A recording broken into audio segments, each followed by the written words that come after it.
Mr. Speaker, with the leave of the House, I should like to make a somewhat lengthy statement on the subject of one facet of the national defense of Canada.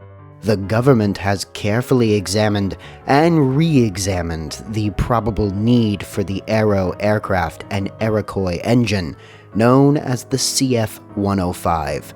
The conclusion arrived at is that the development of the Arrow aircraft and Iroquois engine should be terminated now.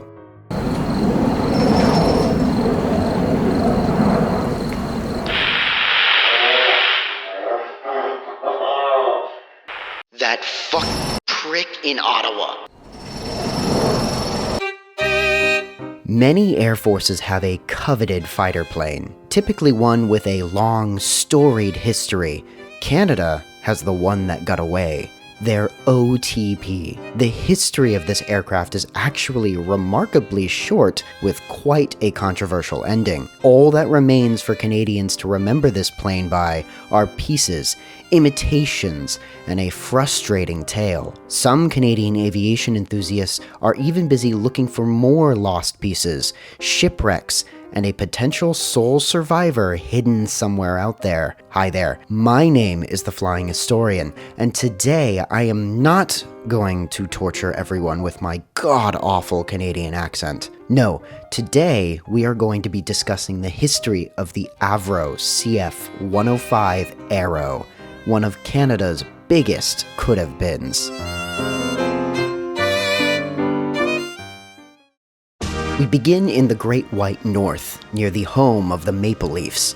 It's December of 1945, and Hawker Siddeley are having a bit of a celly after buying the old Victory aircraft plant. They butterflied themselves there, starting a subsidiary company, Avro Canada Limited. Although Avro Canada and the famous British company crashed the net with the same name, they were distinctly Canadian, and for simplicity, I will be referring to them as Avro in this video. The employees at Avro were no dusters. They were skilled workers, having built planes for the war effort in Europe. After a cheeky hat trick by the Allies on the Hoser Axis,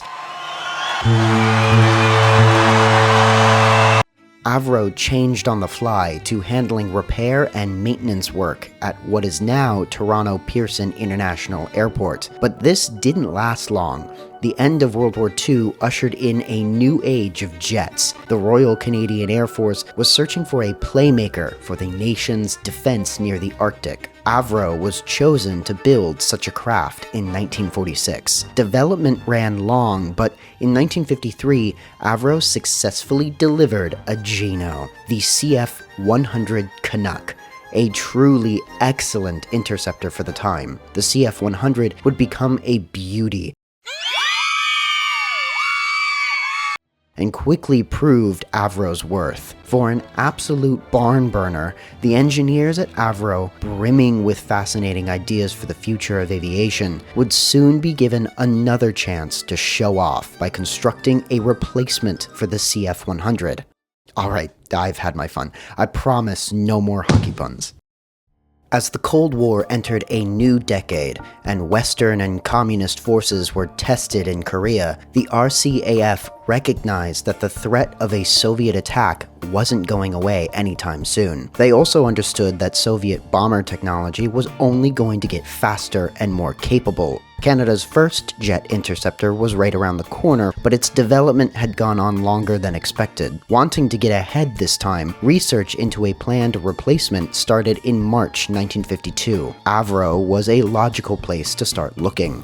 Avro had already been interested in a supersonic replacement for the CF-100. While the Canuck was in development, Avro tested a swept-wing version, the CF-103. The CF-103's performance, however, did not greatly improve upon the existing design. For this new plane, Avro instead went with a delta wing design. A delta wing would allow for more fuel, which was great for the inefficient Jeep level of gas guzzlers that were early jet engines. The delta wing also provided more lift at higher altitudes. The disadvantages, like higher drag at lower speeds and altitudes, plus less maneuverability, were seen as acceptable for an interceptor who would be flying fast, high, and often in a straight line. Avro would submit 3 designs to the RCAF in June 1952. Design C-104, which had a low-mounted delta wing, a single-engine version, and a much larger twin-engine version, C-104-2.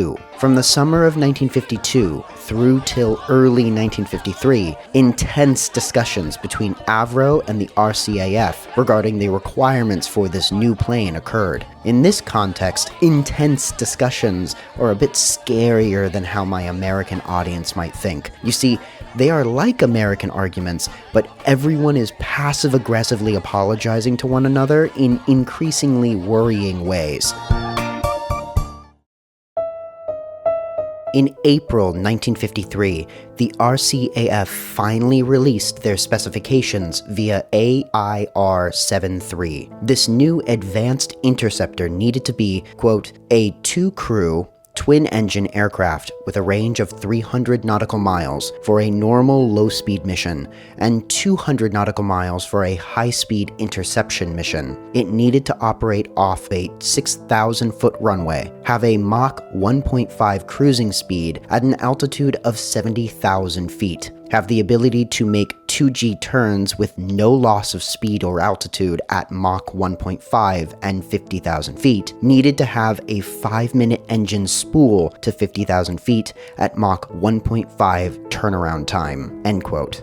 To many, these were quite the ask, but Avro was sure. They submitted their proposal in May 1953. Proposal C-105 was a 2-man version of C-104-2, with a few modifications. The wing had been moved to a shoulder-mounted position, which simplified the design and would allow for easy access to the aircraft's internals for maintenance, refueling, and rearming purposes. The final size of the aircraft had also been decided on. The recommended engines included the Rolls-Royce RB-106, the Bristol Olympus OL-3, the American-built version, the Curtiss-Wright J-67, or the Orenda TR-9. Armament was stored in internal bays, which ran along 1/3 of the belly of the craft. It could carry the Hughes Falcon missile or the currently in testing Velvet Glove guided missiles. It could also carry 4 1,000-pound bombs. The proposal was accepted in July 1953,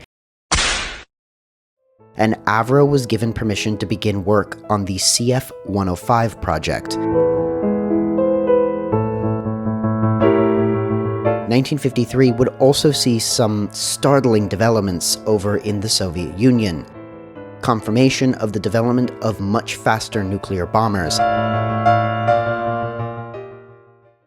By mid-1954, Avro was ready to begin testing their ambitious CF-105 design. For the early 1950s, the plane was going to be quite advanced. The CF-105 was to be fly-by-wire and have computerized navigational and control systems. Testing was extensive and complex, despite how some tests seem from the outside perspective. Famously, rocket boosters were fitted to 1/8 scale models and launched out into bodies of water to test the aerodynamics of the craft. 9 were launched into Lake Ontario and 2 in Virginia. Some of these models reached 1.7 Mach before intentionally crashing. Some tests required facilities not yet available in Canada. Tests like wind tunnel tests and scale model launch tests had to be conducted at the National Advisory Committee for Aeronautics Supersonic Research Center in Virginia.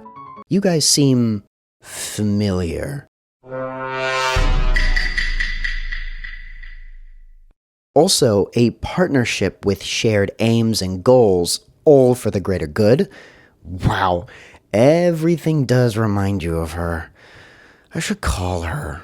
Throughout November and December 1954, after months of hard work, the RCAF Canadian scientific organizations, the NACA and USAF, double-checked their work, wanting to be certain of success before construction began. By 1955, Avro projected the CF-105 to be a Mach 2 aircraft capable of operating at altitudes exceeding 50,000 feet and would serve as Canada's primary interceptor from the 1960s onward. Tests in 1954 resulted in limited changes to the airframe, but outside factors had put Avro in a bit of a pickle when it came to their chosen engine. The Rolls-Royce RB106 engine had been cancelled in 1954. Avro switched to the Wright J67, but that was also cancelled in 1955. Avro was forced to use the Pratt & Whitney J75 for the Mark I variant until Orenda was ready with their new engine. With that done, production began in March 1955. Early in the CF-105's development, Avro decided to rack up another first for Canada. Almost all aviation prototypes are built by hand before being machine-built. The CF-105 wasn't like the other girls. Its production line, tooling, jigs, and everything in between would be built alongside the aircraft. This was an engineering headache, but the gamble would pay off in the long run as Avro was able to meet certain timeline restrictions. As the Mark I would not be powered by the preferred engine, Avro gave estimates for the performance of a Mark II variant to the RCAF in 1955. They claimed that the Mark II would match the speed and altitude requirements set, but have a much greater range, adding about 100 nautical miles more during high-speed combat missions than the Mark I. Serious planning around the development of the Mark II model would not begin until July of 1956, however. Meanwhile, the RCAF was getting a bit antsy over the Soviets' Bison bomber and other jet-powered strategic bomber projects. Avro's contract would see a dramatic increase in funding in 1955, hoping that would expedite the completion of Mark I test aircraft and jumpstart the production of the Mark II. Demand from the RCAF to keep the CF-105 advanced was a common theme. This typically only delayed the project and increased costs. Following the completion of a full-scale wooden mock-up in February 1956, the RCAF demanded that Avro switch away from the Hughes fire control system and instead use the extremely ambitious Astra system. Jokingly referred to as the astronomically expensive project, the Astra system was already wildly over budget and delayed. Even better, the Astra system was to be fitted with a brand new missile. Tell them what they just won, Susie. You just won a brand new missile, the Canadian version of the never-completed US Sparrow II missile. It isn't ready for service yet, was abandoned by the US Navy, and is already on the chopping block for being over budget and delayed. Thanks, Susie. Suffice to say, Avro was very much not happy with this, as the Falcon missile was nearing production-ready status, and the Hughes system, well, it wasn't in development hell. On February 22, 1957, after almost 5 years of development, the CF-105 would receive its official name from the RCAF. This big ol' ranch-colored Dorito was dubbed the Arrow. Later that year, on October 4th, the huge white wings of Arrow RL-201 was presented to the masses. Around 12,000 to 14,000 people gathered at an Avro hangar in Malton, Ontario. The event had been advertised as an opportunity to witness a symbol of superior Canadian aeronautical engineering, Canada's first supersonic aircraft. Avro also hoped that the large gathering would bring much-needed support for the project and impress newly elected conservative government leaders. On any other day, Avro's presentation may have topped the charts, but October 4th, 1957 was dominated by another record-breaking news event. On that same day, the USSR successfully launched Sputnik 1. and all eyes were glued to newspapers and to the sky. Sputnik would instill fear into much of the West and threaten to seriously shift the course of Cold War strategic development. Despite the shock from the Soviets, the Arrow project marched on. On March 25, 1958, RL-201 was chosen to perform the maiden flight. Avro's chief development test pilot, Juanez Zurikowski, would have the controls. The plane taxis out for flight testing. The plane roars off the ground on her maiden flight.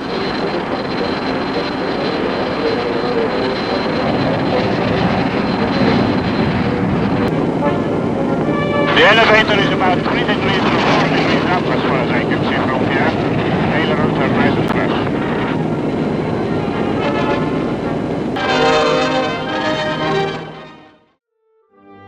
The test was a success. The plane demonstrated excellent handling and achieved speeds of Mach 1.9 in level flight. There was some behind-the-scenes magic. The J-75 engine was heavier than the planned Iroquois engine, so a ballast was placed in the nose to compensate. The Astra fire control system was also not ready, and thus not on board. So its spot also required a ballast to shift the aircraft's center of gravity. Finally, the internal weapon bays were filled with testing equipment.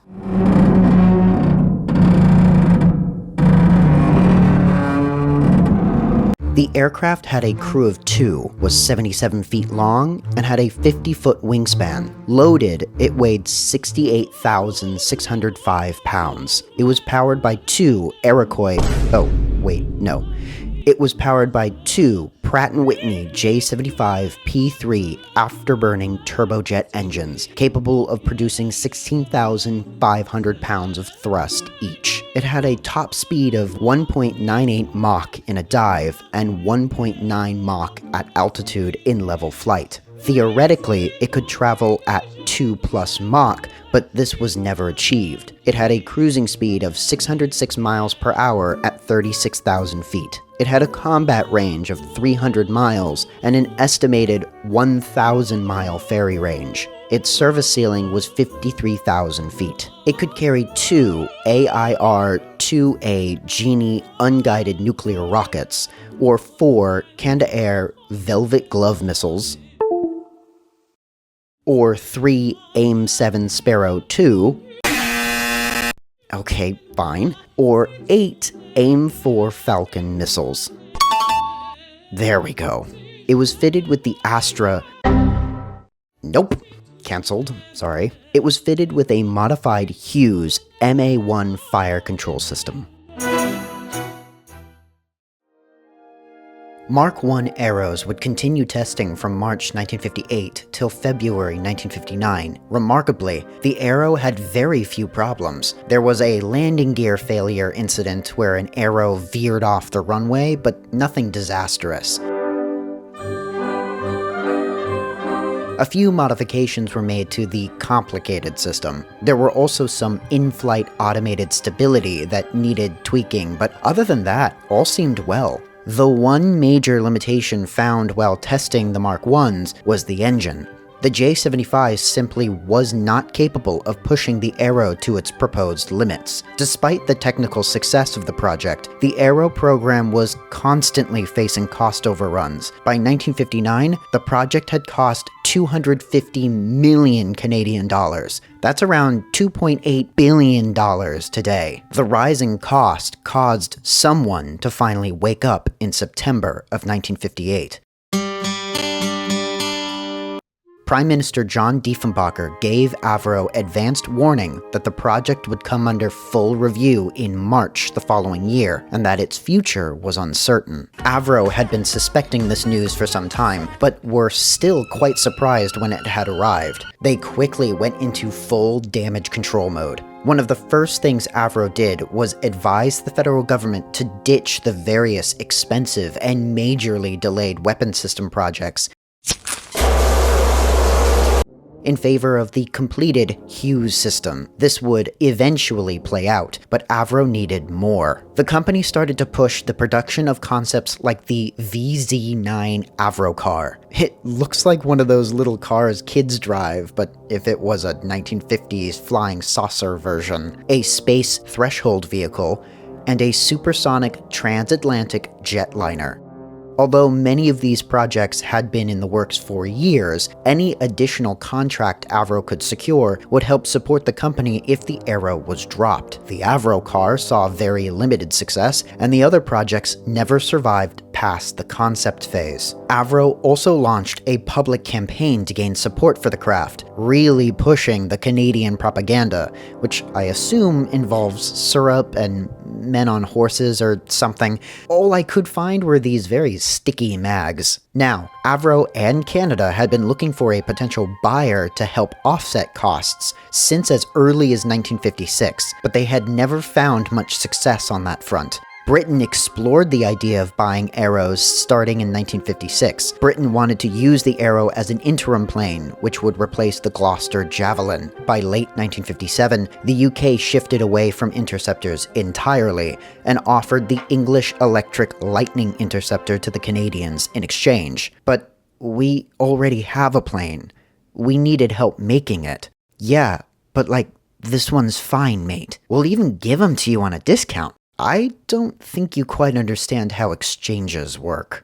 France already had a proud and productive aviation industry, but did have some interest in the Iroquois engine for their Dassault Mirage 4 bomber. Once it was clear that the engine project was at risk of cancellation, France switched to a native-built engine instead. By 1959, the US had numerous advanced high-altitude twin-engine designs in the works, but were also about to cancel them so that they could focus on the potential Soviet shift to ICBMs. Further, although not as fast as the Arrow, the US had the F-102 Delta Dagger and was months away from introducing the potentially faster F-106 Delta Dart. Even back in 1956, the US was morally supportive of the CF-105, but held very little interest in acquiring the Arrow.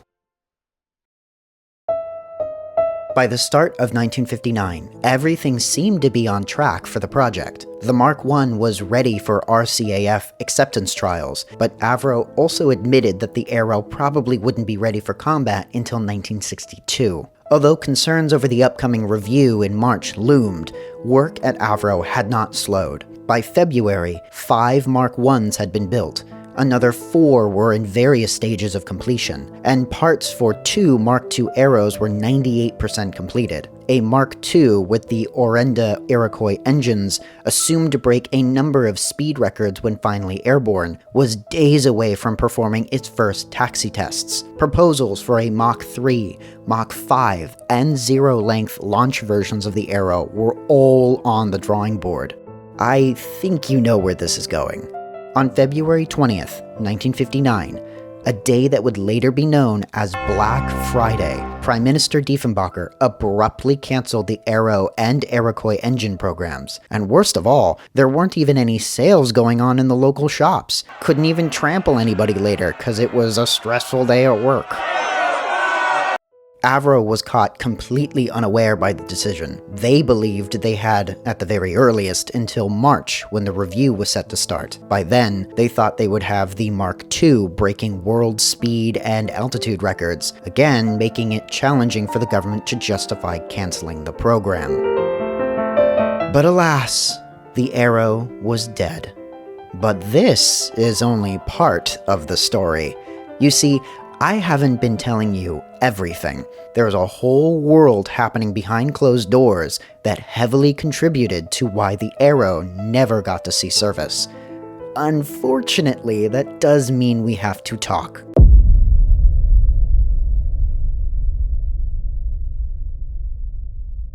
But we will explore all that in the next part. Whoa now! Before you leave, if you liked this video, please consider leaving a comment, hit that like button, or share it with a friend. The next part should be coming soon, so make sure you're subscribed to the channel. In the meantime, I have a few other videos that you might like. You can watch those while you wait for part 2. I want to thank my wonderful artistic helper for making some of the materials used in this video. And finally, thank you all for your patience. I've been super busy the last few months and haven't been able to sit down much to make videos. Your support means a lot to me, so thank you again.